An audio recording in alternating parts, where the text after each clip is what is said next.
No one in Silver Creek understood what James Reeves was doing until the first nail bit into the log wall. You building a blanket fort, Reeves? Maybe my daughter can give you some pointers. James did not answer.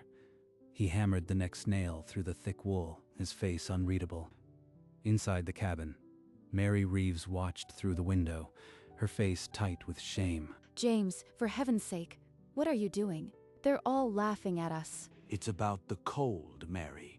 Just the cold. The cold? James, people think we've lost our minds. I can't walk to the store without them whispering. James said nothing more. He picked up another quilt and went back to the wall. By evening, the story had spread. David Tanner made sure of that. The first quilt stayed on the wall, a heavy patchwork shield against the wind. James, enough silence. Tell me why you are doing this. Really, why? Because I watched my aunt freeze in a room with a fire blazing. A draft killed her. 8 years ago, a crack in the log wall sent a thin stream of cold onto her bed.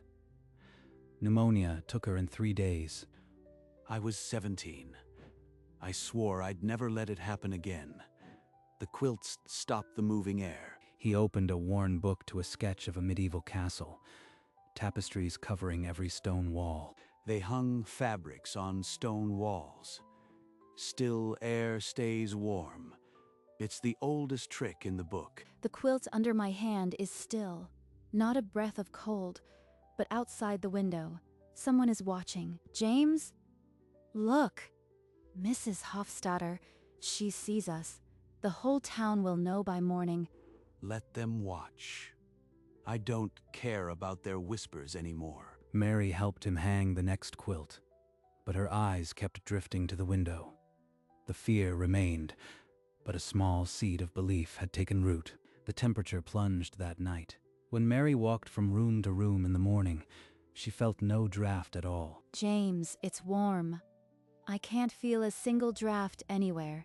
Not one. She ran her hand along the quilted wall and then checked the window, expecting the familiar chill. But the air was still. The door banged open without a knock. David Tanner stood on the threshold, a gust of frozen air rushing inside. Reeves, I need your post-hole auger. Then he paused, taking in the wall quilts. Still playing house, I see. If you can't be civil in our home, David, you can leave. Now. Listen to her.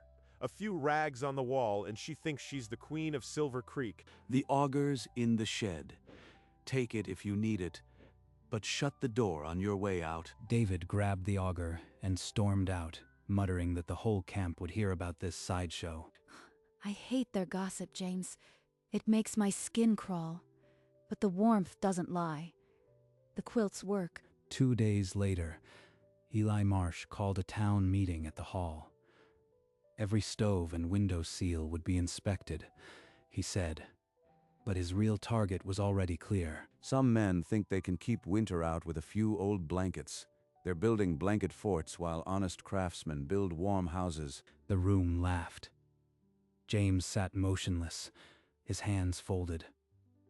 Mary felt the heat rise to her face and wished the floor would swallow her. Afterwards, David Tanner waited outside with a group of jeering men. Reeves, I hear you are going into business. Quilt wallpaper for every fool in town. James walked past without a word, Mary following, her shoulders hunched against the cold. I can't face them again, James. They laughed at you, and they laughed at me just for standing beside you. Stand by me anyway. That warmth you felt this morning, that's real, Mary. Their laughter is just noise. That evening, the sky turned to iron. Eli Marsh checked his barometer and ordered all stoves lit.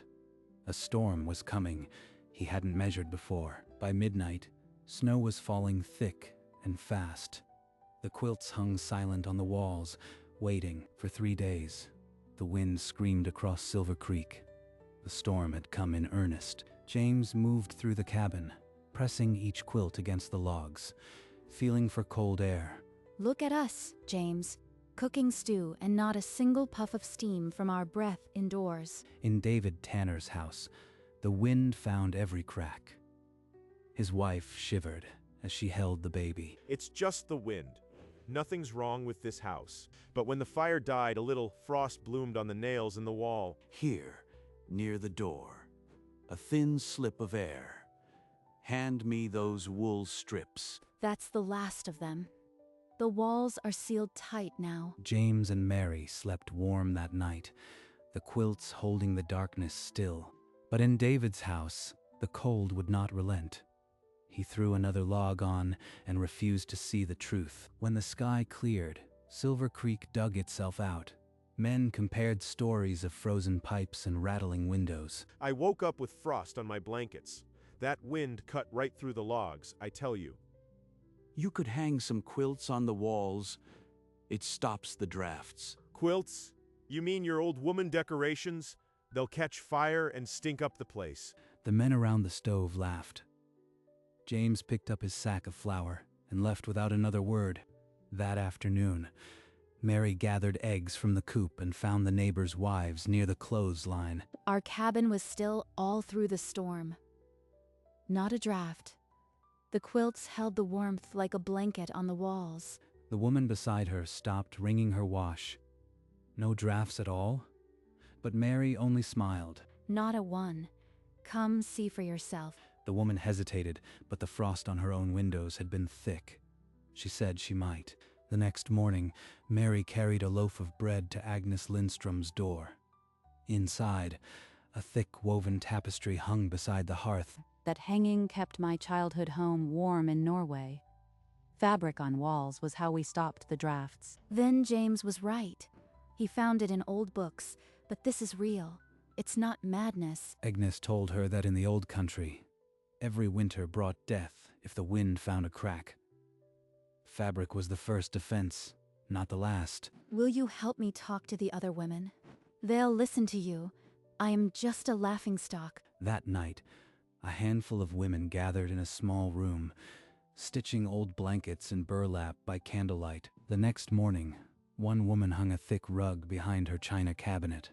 Her husband walked past and noticed nothing, but by evening the chill was gone from that corner. The woman lit a candle and felt no draft. One wall at a time. We can warm this whole town if they just let us. The secret quilt network was born in whispers and stitches, spreading like warmth through the frozen town. For a week, the sun softened the snow. Laughter returned to town, but now and then, someone stopped at the Reeves cabin, curious. Your quilts are a plague. My wife's friends are draping rugs behind cabinets now. It's ridiculous. If you are done, the door is right behind you. Mary and Agnes didn't bother to argue. They turned back to their stitching and let the men's laughter fade outside. One man stayed for a cup of tea and found the silence confusing. No drafts. He left without a word, but he looked back at the cabin. By evening, the wind died so completely, the smoke from every chimney rose straight up. Agnes knew what that meant. When the wind goes silent like this, the sky is pulling air from the north. A great storm is coming. The weather vane swung west and locked there. The clouds thickened into a single black slab. Eli Marsh stared at his barometer. The needle had dropped further than he ever recorded. His hand trembled. Old timers went to work boarding windows. But nobody reached for a quilt. Not yet. James grabbed an armful of spare quilts and went door to door. The first one he knocked on was Eli Marsh's. My stoves are fine. I won't have your rags on my walls. Listen to him. The crazy prophet wants to drape the whole town in his blanket cult. James didn't stop. He walked to the next house, where a woman stood with a coughing child in her arms. Bring the thick curtains. Cover the wall behind the bed. We don't have much time. In 6 homes, women hammered nails and stretched quilts over bare log walls. Babies were wrapped in the thickest wool they had. The first flake fell, heavy and wet. Then 1,000 more. By the time Mary rushed back home, the world was a roaring white wall. Let him play with his blankets. My walls are solid logs. No storm can touch my house. Inside the Reeves cabin, the quilts swayed slightly, then held. James latched the door and pulled Mary close.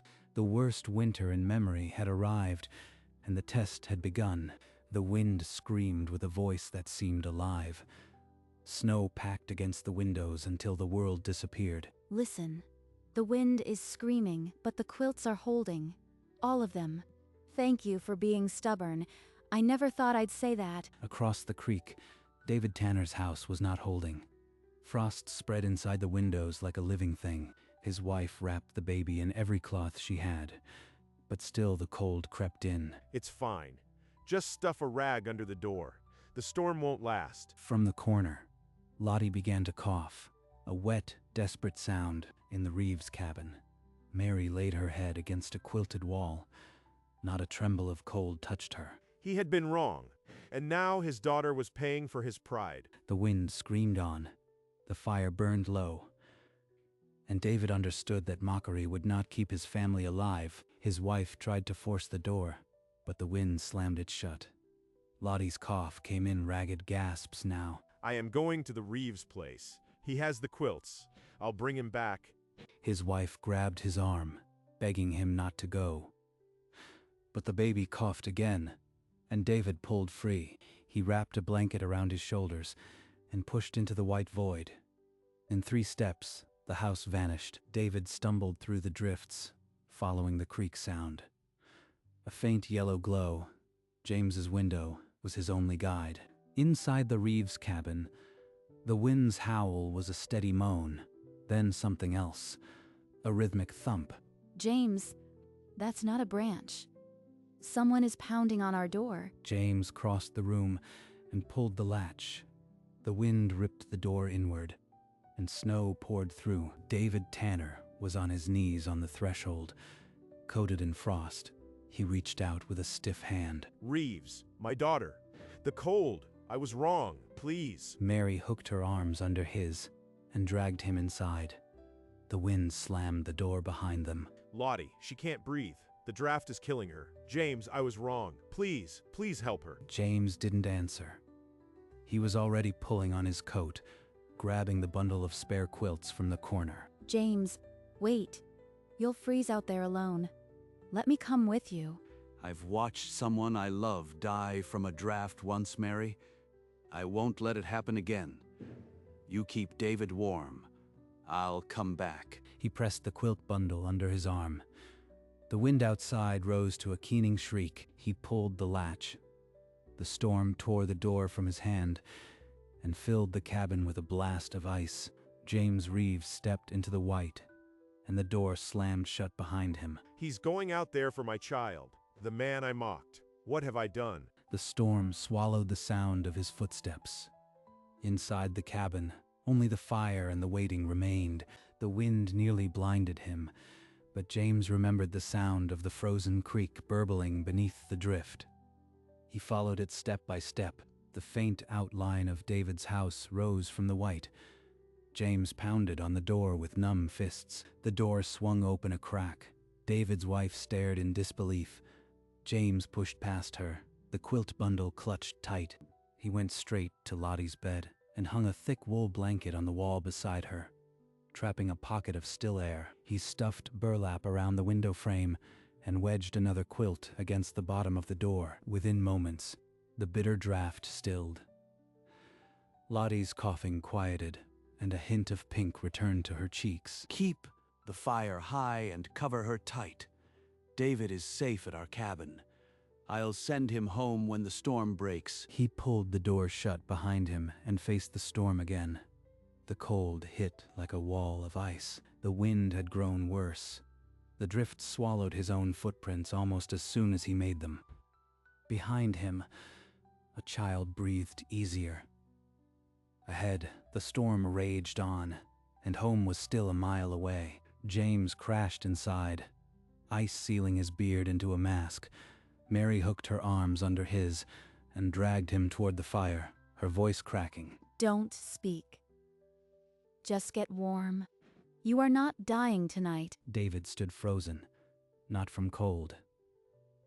The question he needed to ask was choking him. Sarah, Lottie, tell me they're still breathing. Breathing, and the colors back in Lottie's face. Your walls are wrapped. They're safe. I left them with a good fire. I laughed at you. I am the reason they almost died. How can you even look at me? James turned his gaze to the quilts on the wall. They hung still, heavy with trapped warmth. I was 17 when my aunt died of a draft. A crack in the log, thin as a needle, let the cold flow onto her bed. Pneumonia took her in 3 days. That's why I hang quilts. Moving air kills faster than still cold. I'll help you. I'll strip my own bed if I have to. No one else freezes. The wind outside battered the walls, but the pocket of silence held. For the first time, David understood what James had built. For 2 more days, the blizzard pressed its weight against the cabin. The firewood stack shrank to a few split logs. Hey, there's nothing left but that broken chair. It's firewood now. James and David smashed the chair against the hearthstone. The dry wood caught fast, but the flames stayed small. We're burning so little. How are we not freezing? The quilts trap still air against the logs. That air is the real wall. Stop the wind and the cold can't steal the heat. I'll make sure the whole town knows this. Every house will have quilts after this storm. Mary pressed her face to the frozen window, scraping a peephole. A neighbor's chimney stood silent, no smoke rising. The Hofstadter place. No smoke. I think they're gone, James. A distant shout wailed through the wind. A man's voice calling for help, then swallowed by the roar. They stood still, helpless. The storm gave no answer. The cold outside was final. Only the pocket of warmth around them remained. Then, in the deep hours of the 3rd night, the wind stopped. A strange hush settled over the buried town. David scrambled through the drifts to his own door. His wife fell into his arms, and Lottie's little voice called out behind her. Lottie's cheeks were pink again. Sarah told him everything. James had saved her. David wept. In the street, men pulled a frozen body from a dark cabin. The Hofstadters. Everyone fell silent. 2 families had frozen to death. The survivors gathered near the store, their breath clouding the cold. My daughter would be dead if James Reeves hadn't walked through that storm. He hung quilts on my walls, and now my family is alive. I called him a fool. I was the fool. Quilts on the walls stopped the wind. Every house in this town needs them. Eli Marsh stood at the edge, his face unreadable. He offered no objection. Mary reached for James's hand. A few women nodded, remembering the secret quilts they had hung. The wind had taken its toll, but the simplest fix had kept the Reeves cabin alive. The tide was turning. James opened his door and told the gathering. Anyone who wanted to learn, the walls would teach them. Soon the cabin filled with men and women running their hands over the still fabric. Eli Marsh arrived silently, measuring the seams with a carpenter's eye. A dead air space. Fabric stops the wind, keeps still air. It's simple physics. I was wrong. We all were. I'll back every quilt in this town with a proper seal. The words hung in the cold air. Then a woman's voice rose. She had extra blankets by afternoon. The storehouse was emptied of old curtains and rugs. The workshop began. David brought a cart of burlap sacks, and Agnes arrived with her sewing women. James and Mary stood at the center, not as outcasts, but as the ones who had been right. Another storm was forecast, but this time, Silver Creek was not afraid. Pull the quilt higher on the left side. I don't want a single draft near this bed. James, grab the other end of this burlap. We've got 10 more houses to cover. The old storeroom had more. I'll ask Agnes to check the church attic. Nail the wood strip tight over the fabric. Seal the top edge or the wind will peel it back. From the poorest cabin to the general store, the whole town was being wrapped in fabric and wood. By dusk, the sky had thickened. James walked the frozen street, checking each home. In every window, a patch of color. A rug, a blanket, an old coat, something to stop the wind. The first heavy flakes began to fall, but James Reeves allowed himself a small smile. Mary joined him, pulling her shawl tight. The wind was rising, But so was the town. The waiting was over. The second storm would test whether the town had learned. The wind shrieked for 2 full days. But this time the town did not shudder. Inside David Tanner's home, his wife held Lottie and felt no draft for the first time in months. James, look at Lottie. She hasn't coughed once. I don't know how to thank you. When the wind died and the sun broke through, Eli Marsh was the first to find James. Reeves, every man in this town owes you his family. I was proud and foolish, thank you. People crawled from their homes into the bright, still cold. No one carried a shroud. For the first time in the memory of Silver Creek, a blizzard had passed and left no frozen dead behind. Tears of relief fell on frozen cheeks.